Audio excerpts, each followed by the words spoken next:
Hot shooting propels Arizona State over Grand Canyon in men's basketball showdown.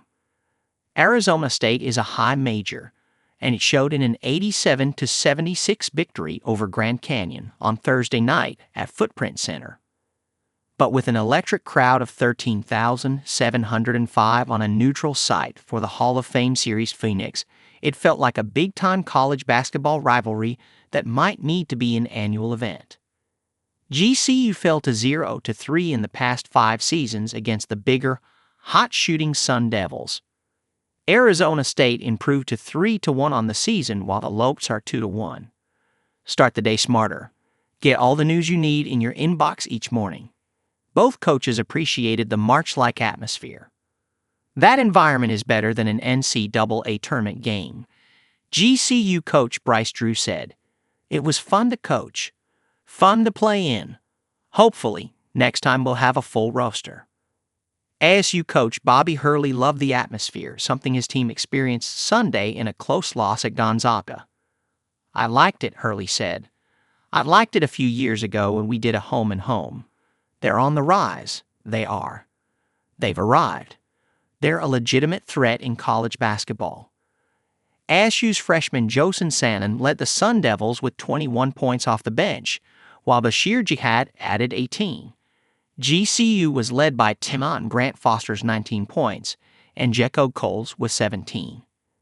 GCU couldn't defend ASU's length and found it a challenge to contest the three-pointers from Sannon, who hit 3 of 4 from long range in the first half and finished with 5 of 7. ASU made 11 of 25 three-pointers and shot 53% from the field overall. "Coach put me in, drew up a play for me, and I was on fire," Sannon said.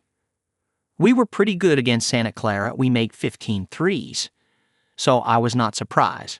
Hurley said of his team's shooting effort, "Our percentage was better, but 11 threes, it's kind of normal for us. I figure somewhere in that range we will be game in and game out. We also went inside." GCU badly missed 6'10" center Duke Bren, who has yet to play to the season after injuring his shoulder in an exhibition. Grant Foster, playing his first game for GCU since the NCAA tournament round of 32 loss to Alabama, showed early rust, but late in the first half gave a defensive spark that led to a GCU lead. GCU has yet to be at full strength.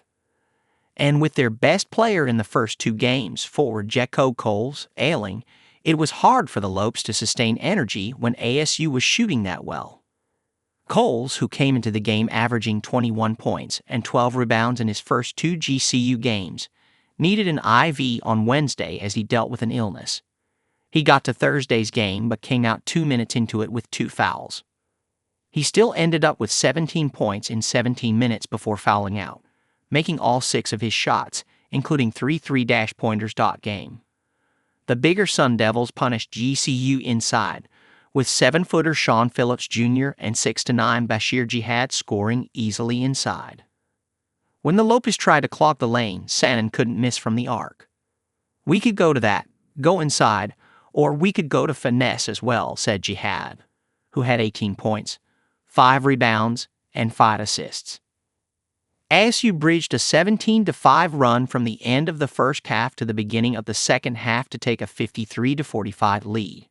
ASU never trailed after that. Mekhi Williams' three-point play cut the Sun Devils' lead to 53-48.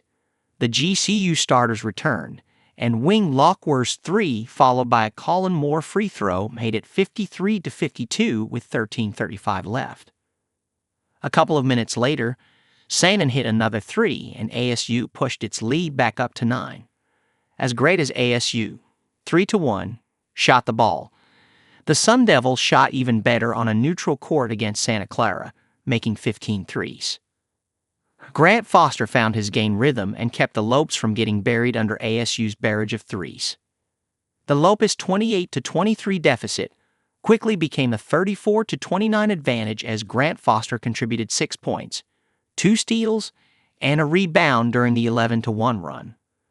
But in the final 3 minutes of the half, Sannon scored 8 points, knocking down 2 threes, and ASU took a 41-40 lead at the break on Alston Mason's driving basket.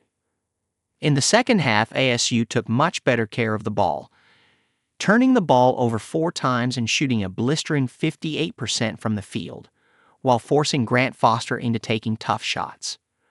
The 6'7" Grant Foster finished making 5 of 17 shots, turning the ball over 5 times. He made 4 first-half steals in a half that saw ASU commit 11 turnovers.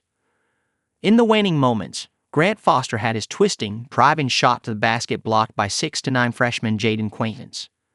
That normally doesn't happen to Grant Foster, but it also showed why Quaintance was a highly coveted 5-star recruit.